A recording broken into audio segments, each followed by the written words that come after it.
G'day, thanks for being here again, watching another one of my videos where I'm obviously talking about marriage equality here in Australia. It seems that we're going to have a postal vote, what some people like to call a referendum, some people are calling it a plebiscite.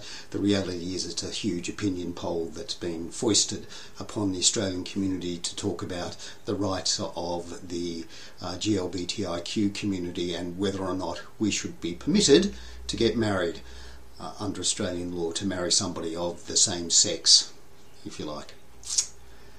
And that's really a pretty big ask. You know, human rights is something that's really important, and in my meanderings through the internet and in the world, people do ask about that and ask about marriage. You know, why is it that we want to get married? And you know, that's a fair enough question. It's not a question that gets asked very much of the non-gay community. You don't really often sit down with a couple and say, tell me why you want to get married when they announce their engagement. You assume it's because they have an affection with each other, they want to be with each other, they want to share their lives with each other. So why would it be any different with us? Because that's what we want to do. If the objection is around children, as I've said before, you know, that's not a serious objection, because we already know that some straight parents, I don't really like the term straight, some heterosexual parents are just, you know, not great parents. Some parents of the same sex are not great parents. Parenting comes in all shapes and sizes, and people parent in lots of different ways, and I think it's one of those things in our society that we tend not to comment on. I don't pass comment to parents about the way they raise their children. Makes for great conversation, you know, at dinner time, but apart from that, we really don't talk much about our style of parenting. We accept that people parent and have relationships in lots of different ways, and this is no different. You know, that's stuff that I've covered before, and I really don't want to go over that again. What I want to talk about is the emotional side of this. I struggle every day with this whole notion that somehow I need the rubber stamping of a bunch of people who I don't know about my relationship, and that's a real struggle for me. And also, I have a certain amount of fear about this campaign. I've seen a bit of negative stuff out there, and I know that it's out there. Lesson number one is don't read the comments.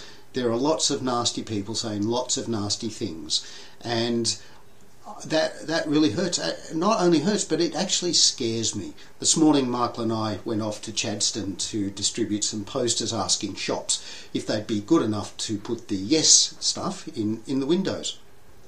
And apart from one shopkeeper, the rest were really supportive. Of course, there's a whole lot of barriers in place in putting posters in windows in corporate stores, which is a lesson for corporate Australia. Come on guys, get your act together. Here's a really important issue that not only impacts the people that are coming into your store, but also the people that work in your stores, the people that are really quite supportive of marriage equality in Australia.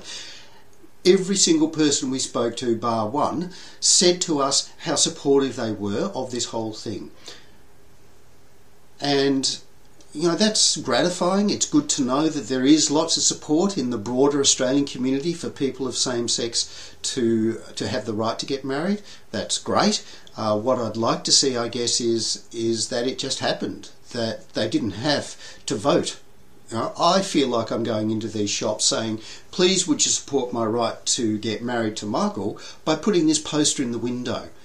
And I'm frightened. This fear that I have is because I don't know the reception I'm going to get, and I'm really not looking for conflict. I'm not looking to have to defend my sexuality to people, and that's what it feels like when I walk into these shops. And I'm extremely timid, and Michael's pretty brave. He leads the way with this, and I'm happy to trot along behind him, but he's really leading the way. That also has a toll on him, and that's quite scary too. So you know, here are two middle-aged gay guys living in the suburbs of Australia, struggling with our day-to-day lives as we have to do the stuff that we normally do, and on top of that we've got to defend our right to have our relationship formally and properly recognised in our own country, and it really shouldn't be that way. So now's the time to fix it. We have to go to the polls, we have to vote yes. You're going to get this into your letterbox. Tick yes. Just tick yes, and tick yes because it's the right thing to do.